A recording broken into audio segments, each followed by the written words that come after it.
ಏನು Belagavi ಜಿಲ್ಲೆಯಲ್ಲಿರ್ತಕ್ಕಂತಹ discipline people ಅಂತಾರ ಅವ್ರಿಗೆ ಪಂಚಾಯತ್ ವ್ಯಾಪ್ತಿಯಲ್ಲಿ ಬರುವಂಥ 5% ಅನುದಾನ ಬರ್ತಿದೆ ಅಂತ ಹೇಳಿ ಎಲ್ಲರಿಗೂ ಗೊತ್ತಿರೋ ಮಾತು. ಆದರೆ ಏನಪ್ಪ ಅಂತಂದರೆ ಕೆಲವು ಪಂಚಾಯತಿ ಹೋಗಿ ಡಿಸಿಪ್ಲಿಟಿ ಜನ ಹೋಗಿ ಕೇಳಿದ್ರೆ ಕೂಡ 5% ಅನುದಾನ ಅವ್ರಿಗೆ ಸಿಗೋದಿಲ್ಲ. ಯಾಕಂತಂದರೆ ಒಂದು ಮಾತಂತಂದರೆ ಅವ್ರಿಗೆ ಹೋಗಿ ಅಲ್ಲಿ ಕುಂತಾಗ ಯಾವ ರೀತಿ ಅವ್ರಿಗೆ ರೆಸ್ಪೆಕ್ಟೇ ಕೊಡೋದಿಲ್ಲ. ಅಂತಂದ್ರೆ ಏನು ಅವ್ರಿಗೆ ಬಂದ್ರಿ ಕುಂತ್ರಿ ಅನ್ನೋ ಕೇಳೋರು ಯಾರಿಲ್ಲ. ಅವ್ರು ಹೋಗಿ ತಮ್ಮ ಕೇಳ್ತಿರ್ತಾರೆ, ತಮ್ಮ ಕೆಲಸ ಮಾಡ್ತಿರ್ತಾರೆ. ಹೆಂಗಂತಂದ್ರೆ ಅವ್ರು ಒಂದು ನೆಗ್ಲೆನ್ಸಿ ಮಾಡ್ತಾರೆ.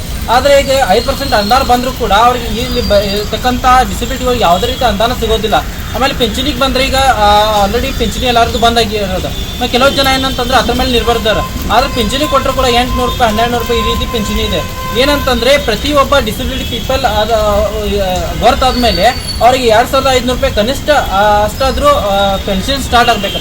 ಆಮೇಲೆ ಅದ್ರ ಮುಂದ್ಗಡೆ ಏನಂತಂದರೆ ಪರ್ಸೆಂಟೇಜ್ ಅಂದರೆ 70% 90% ಅದ್ರ ಮೇಲೆ ಏನಂತಂದರೆ ಪಿಂಚಣಿ ಹೆಚ್ಚುವರಿ ಆಗ್ತಾ ಹೋಗಬೇಕು.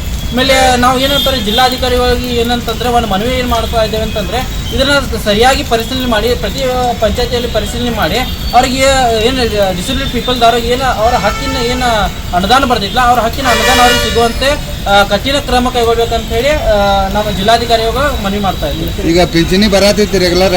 ಈಗ ರೆಗ್ಯುಲರ್ ಪಿಂಚಣಿ ಬರತ್ತಿಲ್ರಿ ಯಾರಿಗೆ. 2 ತಿಂಗಳಾತು ಬಂದಿಲ್ಲ. ಈಗ ಕನಿಷ್ಠ 3 ತಿಂಗಳಾಯ್ತು, 4 ತಿಂಗಳು 4 ತಿಂಗಳಾತು ಅಂಗವಿಕಲರು ಪಿಂಚಣಿ ಬರತ್ತಿಲ್ಲ. ಇಲ್ಲ ಬರತ್ತಿಲ್ಲ. ಅದು ಹೇಳ್ರಲ್ಲ. ಈಗ ಹೆಂಗಂತಂದ್ರೆ ಅದೇ ಇರ್ತದೆ, ಪಿಂಚಣಿನೂ ಬಂದ್ ಮಾಡಿದ್ದಾರೆ. ಈಗ ಅವ್ರ ಹೆಂಗಂತಂದ್ರೆ ಮನೆಯೊಳಗೂ ಅಷ್ಟು ಅನುಕೂಲ ಇರೋದಿಲ್ಲ.